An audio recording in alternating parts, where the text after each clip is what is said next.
आज आपण बघणार आहोत बोंबीलची झक्कास रस्सा भाजी। तेव्हा हे बोंबील आपण कापून घेतलेत। त्याच्यासाठी साहित्य बोंबील, हे 4 कांदे चिरून घेतलेत आणि त्याच्यासाठी लागणारा कांदा, लसूण, तिखट, गरम मसाला, लाल तिखट, काश्मीरी तिखट। आता बोंबीलची भाजी करायचं म्हटलं तर त्यासाठी कांदा हा जास्त लागतो। कांदा जास्तमुळे भाजी एकदम छान लागते, त्यामुळे मी कांदे भरपूर घेतलेत। आता त्यासाठी आपण हे कापून घेतलेले बोंबीलचे तुकडे घेणार आहे।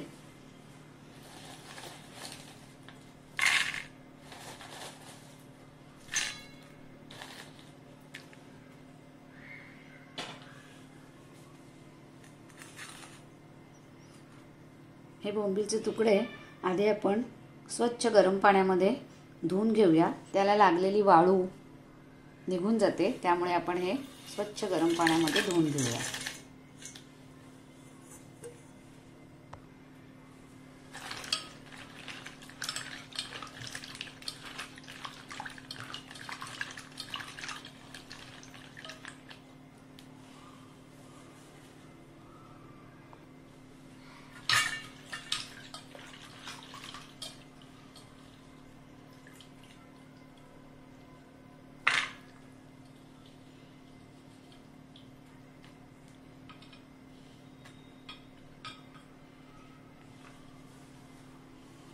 अशा प्रकारे आपण बोंबील स्वच्छ धुवून घेतलेत।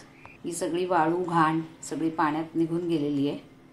आता हे धुवून घेतलेले बोंबील आपण प्रथम तेलामध्ये फ्राय करून घेऊया, म्हणजे ते मऊ होतात, चवीला छान लागतात।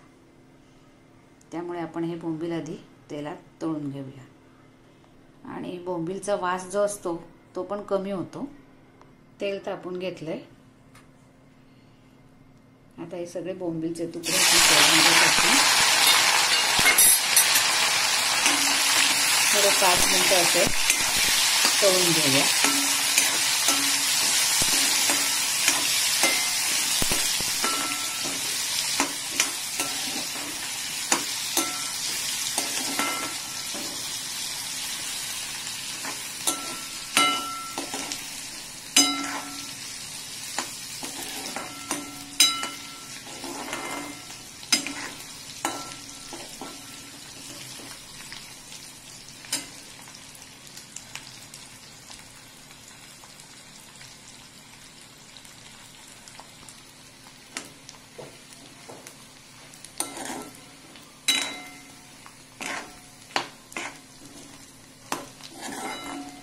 बघू शकतात तेलामध्ये बोंबील अगदी छान मस्त फ्राय झालाय।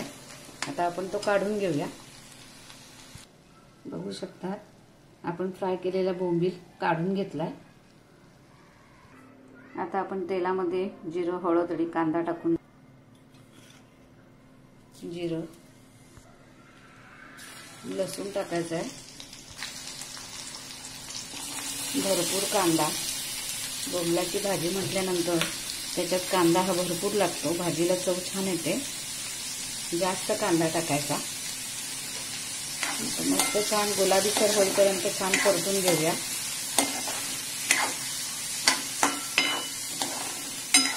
पाच मिनिटं कांदा आता गुलाबीसर होईपर्यंत परतून घेऊया।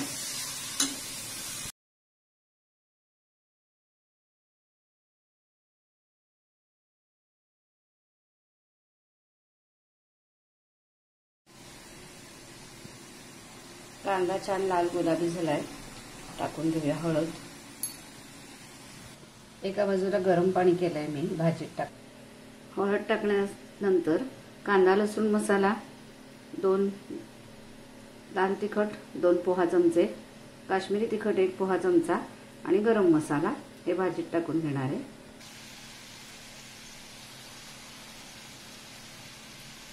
भाजी जर तुम्हाला अजून झणझणीत हवी असेल तर 1 पोहा चमचा तिखट अजून घाला। छान परतून घेऊया।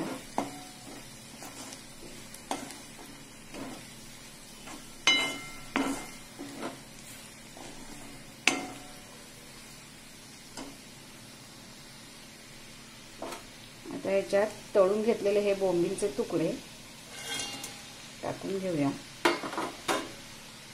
छान मिक्स करून घेऊया परत.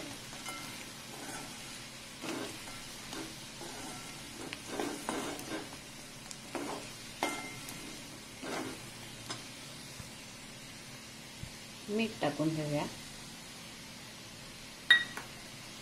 बघा किती छान दिसते भाजी. आता आपण ह्याच्यात गरम केलेलं पाणी टाकूया.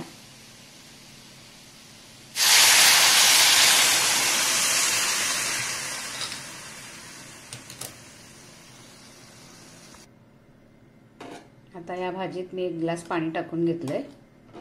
तुम्हाला जेवढा रस्सा करायचा असेल तेवढं पाणी तुम्ही टाका. भाजी जर सुकी करायची असेल कमी रश्श्याची तर कमी पाणी टाका. आता भाजी शिजण्यासाठी थोडं पाणी लागेल म्हणून मी थोडंसं पाणी जास्त टाकलंय.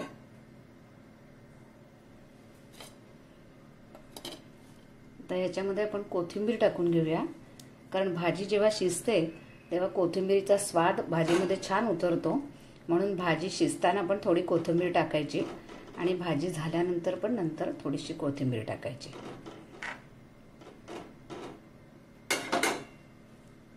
आता ही भाजी करताना बहुतेक जण त्याच्यात बटाटा टाकतात, टोमॅटोची प्युरी टाकतात किंवा आपण शेव भाजी करतो ती शेव पण ह्याच्यामध्ये टाकतात. म्हणजे शेव बोंबील भाजी तशी तयार करतात. टोमॅटोची प्युरी टाकतात.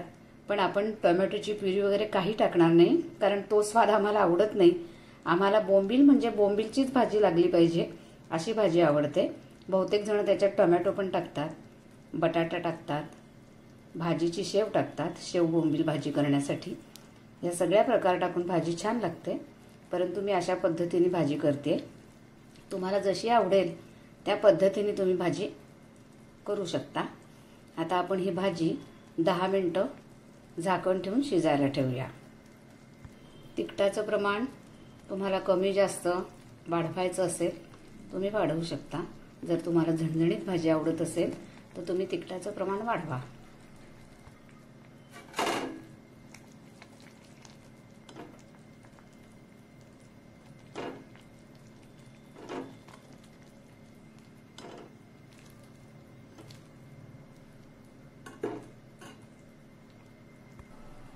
भाजी 5 ते 10 मिनिटं शिजू देऊया. ताटलीवर मी पाणी टाकलंय, ते गरम होईल.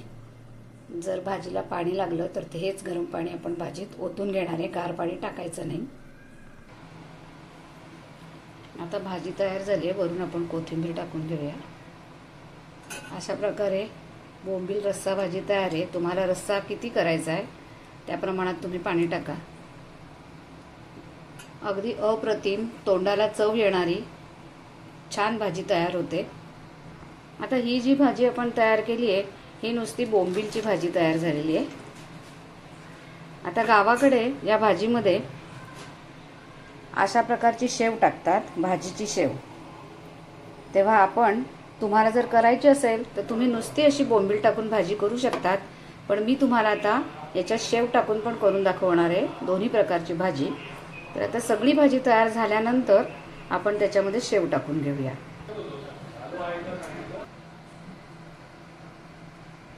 आपण जी पाहिली ती बोंबील रस्सा भाजी, त्यात आपण आता गावाच्या पद्धतीप्रमाणे शेव टाकून घेऊया. शेव टाकून पण ही भाजी अतिशय छान लागते. तुम्ही अशी पण रेसिपी करून बघा, भाजीला चव छान येते. आता 5 मिनिटं ही शेव थोडीशी शिजवून घेऊया भाजीमध्ये. अशा प्रकारे शेव बोंबील भाजी तयार होते. गावाकडची रेसिपी शेव बोंबील भाजी.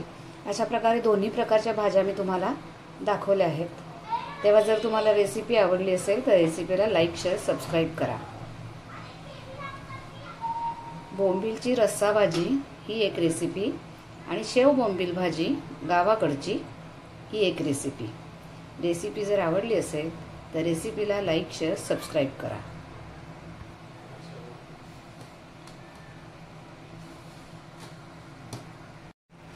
गावाकडची शेव बोंबील भाजी. बोंबीलच्या भाजीबरोबर, बोंबील रस्सा भाजीबरोबर किंवा बोंबील शेव भाजीबरोबर आपण चपाती, कुठल्याही प्रकारची भाकरी, ज्वारीची, बाजरीची, तांदळाची खाऊ शकतो. ही भाजी अगदी झक्कास लागते, तोंडाची चव वाढवते. ही भाजी तुम्ही जरूर करून बघा. रेसिपीला लाईक, शेअर, सबस्क्राईब करा. अगदी सिंपल, सोपी, बिना वाटणाची भाजी.